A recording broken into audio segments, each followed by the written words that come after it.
हरिओम। सनातन podcast में आपका हार्दिक स्वागत है। हम अपनी रामचरितमानस श्रृंखला को आगे बढ़ाएंगे। आज हम लंका कांड के एक ऐसे बहुत ही महत्वपूर्ण मोड़ पर चर्चा करेंगे। एक ऐसा मोड़ जहां युद्ध केवल शस्त्रों से नहीं बल्कि धर्म, अधर्म, बल और माया के बीच एक मनोवैज्ञानिक और आध्यात्मिक स्तर पर लड़ा जा रहा है। जी। रणभूमि में स्थिति आप समझिए अत्यंत गंभीर है। रावण की शक्ति से लक्ष्मण जी मूर्छित हैं और इस दृश्य को देखकर तो देवतागण भी विचलित हो उठे हैं। हाँ, यद्यपि वे जानते हैं कि ये सब प्रभु श्री राम की लीला का ही एक अंग है। बिल्कुल, पर फिर भी दृश्य तो व्याकुल करने वाला है। और प्रभु को इस प्रकार मतलब एक साधारण मनुष्य की भांति श्रम करते और अपने भाई के लिए व्याकुल होते देख विभीषण जी के भीतर का जो धर्म क्रोध है वो जाग उठता है। हाँ, ये व्यक्तिगत क्रोध नहीं है। नहीं, बिल्कुल नहीं। ये धर्म पर हो रहे आघात के विरुद्ध एक सात्विक रोष है। वे हाथ में गदा लेकर रावण की ओर ऐसे दौड़ते हैं मानो मानो साक्षात काल ही उसका हिसाब करने आ गया हो। जी, और फिर जो संवाद होता है वो तो युद्ध के बीच धर्म का एक अद्भुत उपदेश है। विभीषण रावण को ललकारते हुए कहते हैं, रे कुभाग्य सठ मंद कुबुद्धे तय सुर नर मुनि नाग विरुद्धे। सादर शिव कहू सीस चढ़ाए, एक एक के को टिन पाए। इसमें जो पहला संबोधन है रे कुभाग्य, अरे अभाग्य, ये मुझे बहुत चकित करता है। रावण जो सोने की लंका का स्वामी है, जिसने तीनों लोकों को जीत लिया है, जिसके पास अपार शक्ति और संपदा है, हाँ, उसे उसका अपना भाई अभागा कह रहा है। ये तो एक बहुत बड़ा विरोधाभास लगता है।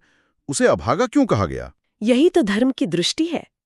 वो बाहरी ऐश्वर्य को नहीं देखती, वो भीतरी चरित्र को देखती है। विभीषण के लिए रावण का सबसे बड़ा दुर्भाग्य उसकी सोने की लंका या उसकी सेना नहीं, बल्कि उसका स्वभाव। हाँ, बिल्कुल, उसका स्वभाव है। वे कह रहे हैं, अरे मूर्ख, दुर्बुद्धि, तू इसीलिए अभागा है क्योंकि तूने किसी को अपना मित्र नहीं बनाया।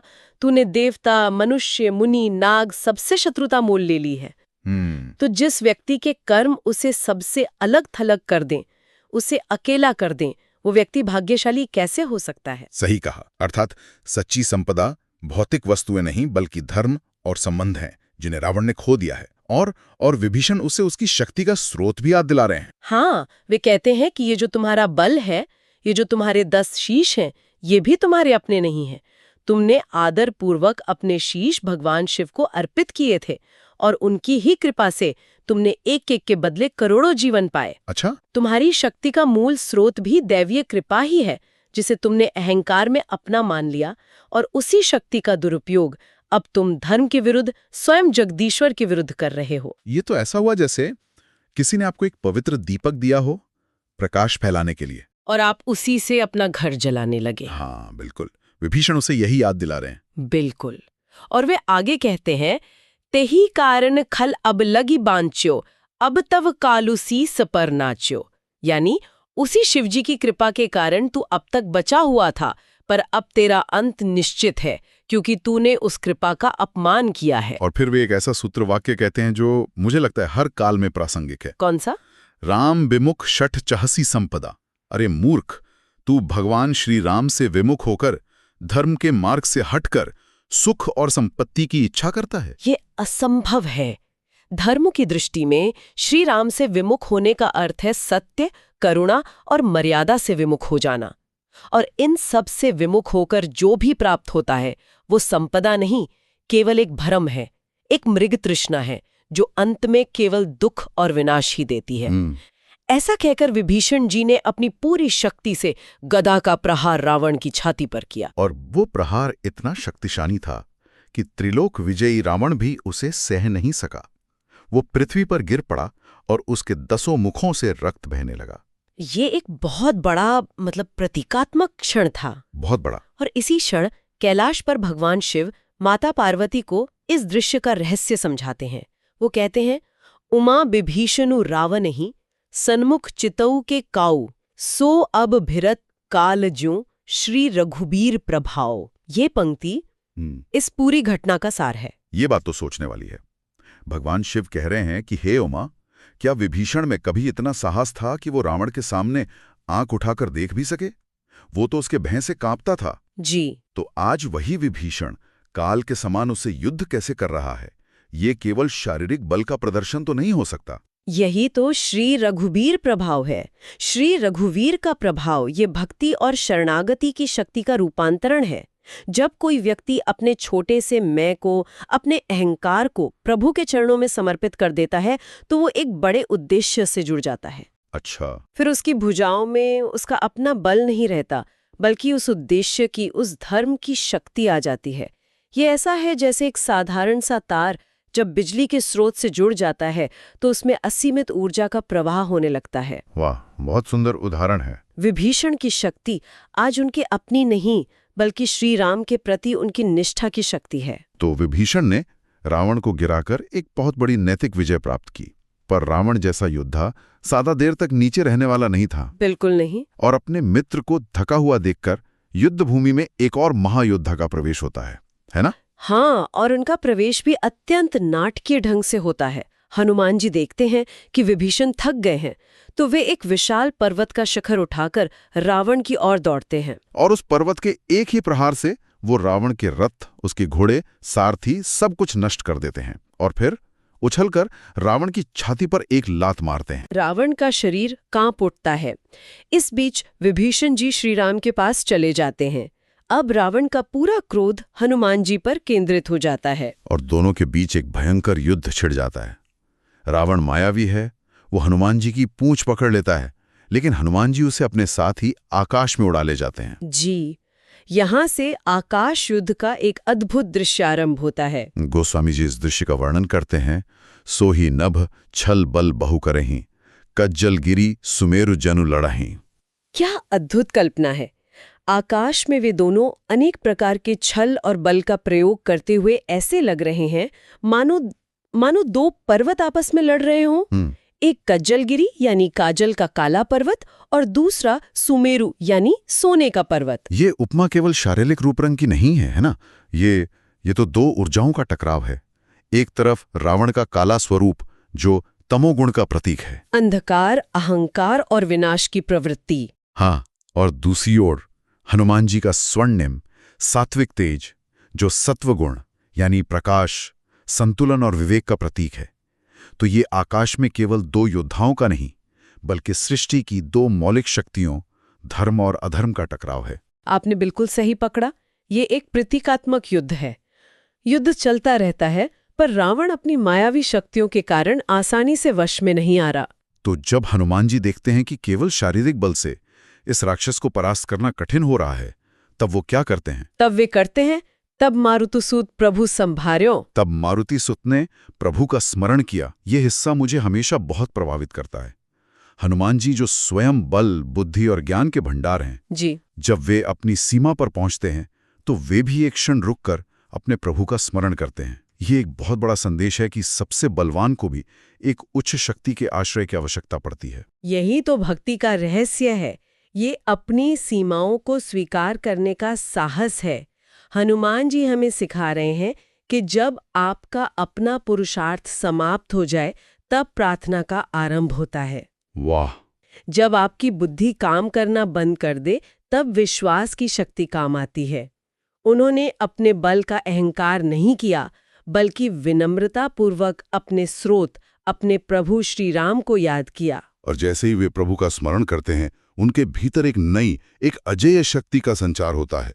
वे रावण को ऐसा मुक्का मारते हैं कि दोनों ही पृथ्वी पर आ गिरते हैं, पर तुरंत उठकर फिर लड़ने लगते हैं। जी, और इस अद्भुत पराक्रम को देखकर देवतागण भी दोनों की जय जय पुकारने लगते हैं। पर हनुमान जी को इस तरह अकेले लड़ते देखकर पूरी वानर भालू सेना क्रोधित होकर रावण पर टूट पड़ती है। किंतु रण के मद में चूर रावण उन सभी को अपनी भुजाओं से कुचल देता है। और जब स्वयं श्रीराम ललकारते हैं और उनकी वाणी सुनकर वानरों में फिर से उत्साह भर जाता है।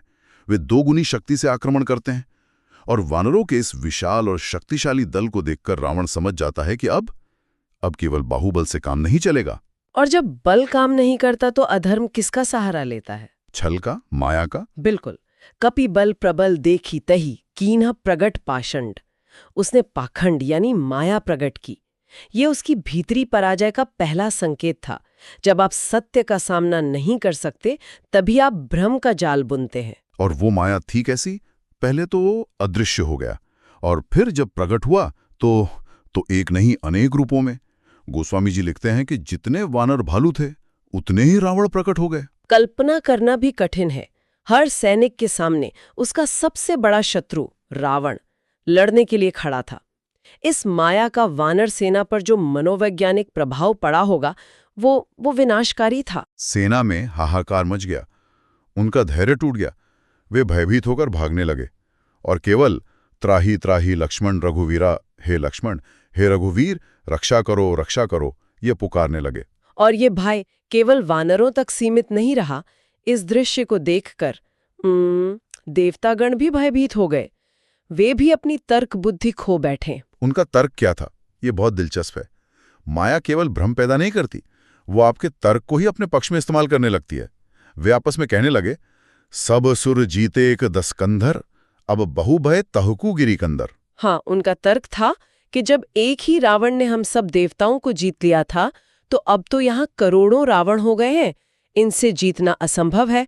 चलो अब पहाड़ों की गुफाओं में छिप जाओ। ये एक तरह का मानसिक जाल है ना, जहां आप अपनी ही सोच से हार मान लेते हैं। बिल्कुल। तर्क करता है कि अगर एक समस्या नहीं सुलझ रही तो इतनी सारी कैसे सुलझेंगी, और हम निराश हो जाते हैं।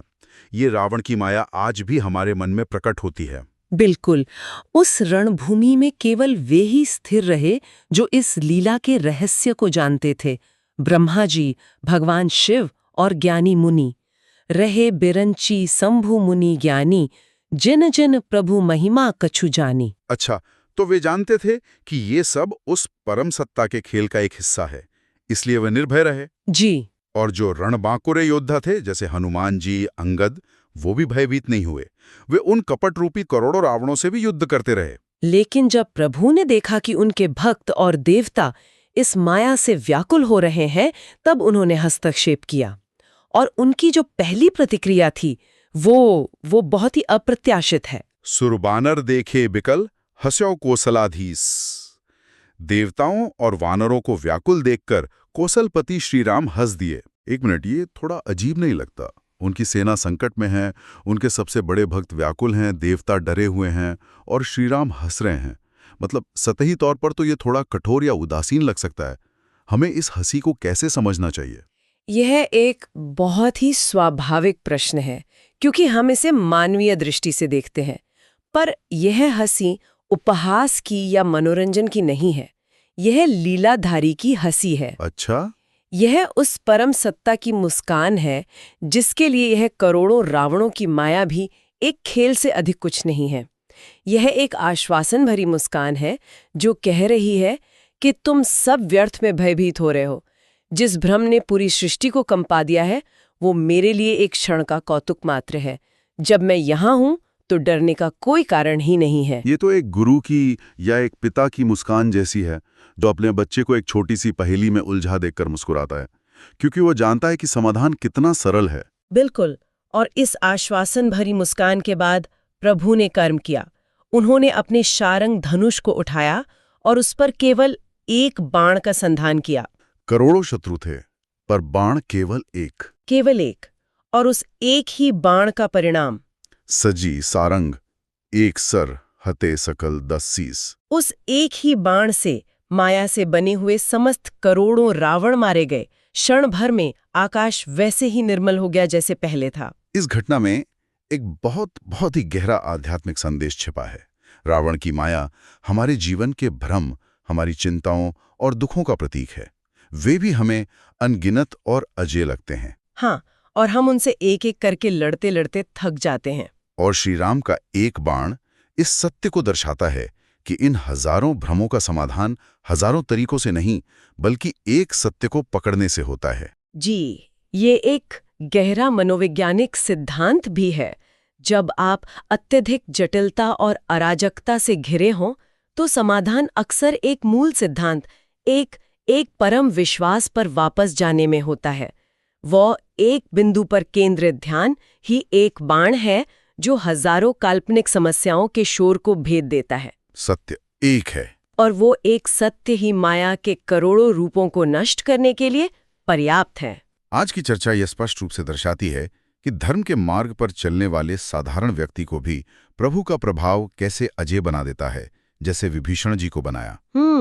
वहीं अधर्म और छल का मार्ग अंततः पराजय की ओर ही ले जाता है, चाहे वह कितना भी शक्तिशाली क्यों न प्रतीत हो। और सबसे बड़ा संदेश यही है कि जब जीवन में संकट और भ्रम की माया चारों ओर से घेर लें, जब अपनी बुद्धि और बल काम करना बंद कर दें, तब भयभीत होने के स्थान पर यदि प्रभु श्री राम के स्वरूप का स्मरण और उन पर अटूट विश्वास कर लिया जाए, तो वही विश्वास उस माया को समाप्त करने का एकमात्र और अचूक उपाय बन जाता है। प्रभु की एक कृपा मुस्कान ही करोड़ों संकटों को भस्म करने के लिए पर्याप्त है। बिल्कुल। तो हमें आशा है कि आपको हमारी आज की चर्चा पसंद आई होगी। सनातन धर्म से संबंधित ऐसी ही और चर्चाओं के लिए हमारे चैनल को अवश्य सदस्यता लें। धन्यवाद। जय श्री राम।